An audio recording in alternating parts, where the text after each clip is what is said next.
All right, let's jump right into your briefing for November 8th, 2025. We've got a really fascinating mix of stories for you today.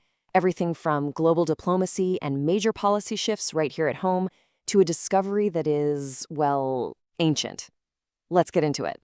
So let me start with a question for you. What on earth does a 65 million year old dinosaur fossil have in common with India's very first digital census? I know, it sounds like a weird riddle, right? A piece of prehistory and a glimpse of the future. But stick with me, because by the end of this, you'll see how these two completely different worlds collided on the very same day. First up, let's take a look at India's global footprint.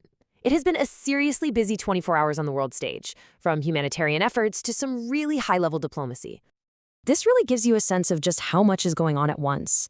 On one hand, you've got India sending 20 tons of vital humanitarian aid to Jamaica, which was just hit by Hurricane Melissa. At the exact same time, President Murmu is kicking off a historic first-ever state visit to Angola and Botswana.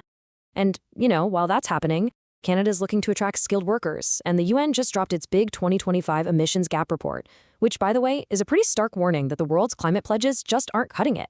It's a perfect example of a world that never stops moving. Okay, so let's bring our focus back home now. There have been some really significant policy changes and administrative updates happening right here in India that you'll want to know about. One day. This single day represents a landmark policy decision that was just made in Karnataka, and it's a first for the entire country. And here's what that's all about. Karnataka just became the very first state in India to approve 1 day of paid menstrual leave per month for all women employees. That is a huge step forward. At the same time, we're seeing great progress in Bihar with a new scheme to help fund women's self-employment.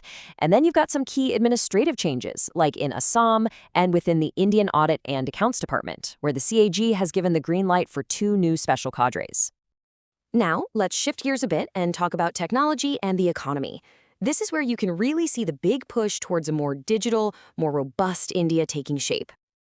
All right, here's a number you're going to want to remember. 6.8%. What is it? Well, that's the new GDP growth forecast for the 2026 financial year, coming straight from the chief economic advisor. This number, well, it signals some serious confidence in where India's economy is headed. And of course, a massive part of that economic story is digitalization. Just look at this. 3 major new apps launched today. You've got the Census of India testing out apps for the country's first ever digital census. Then there's the RBI launching Aapki Punji Aapka Adhikar to make it easier for people to claim funds from old, inactive accounts. And even the Postal Department is getting a major upgrade with Dak Seva 2.0 for things like parcel tracking and e-receipts.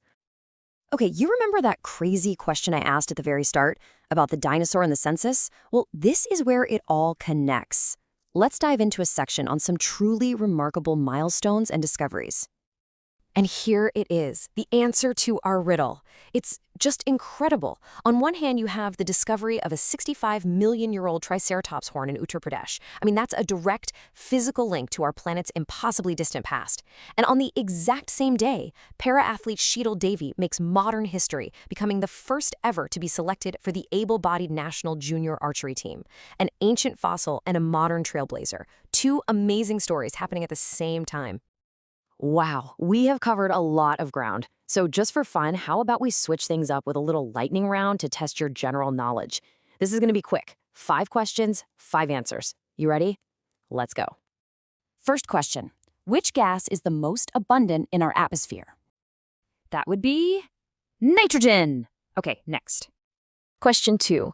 Who painted the Mona Lisa? Leonardo da Vinci, of course. Number 3. What's the capital of Australia? Careful with this one. It's Canberra. All right, question 4.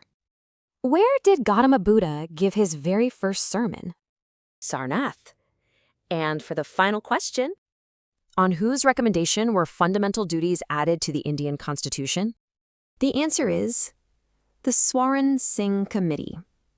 And that's a wrap on our quiz. Hope you did well. And to close us out, here's a little food for thought.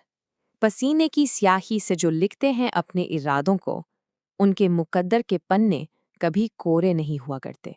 It translates to, those who write their intentions with the ink of sweat, the pages of their destiny are never blank. Just a powerful reminder about hard work and true dedication.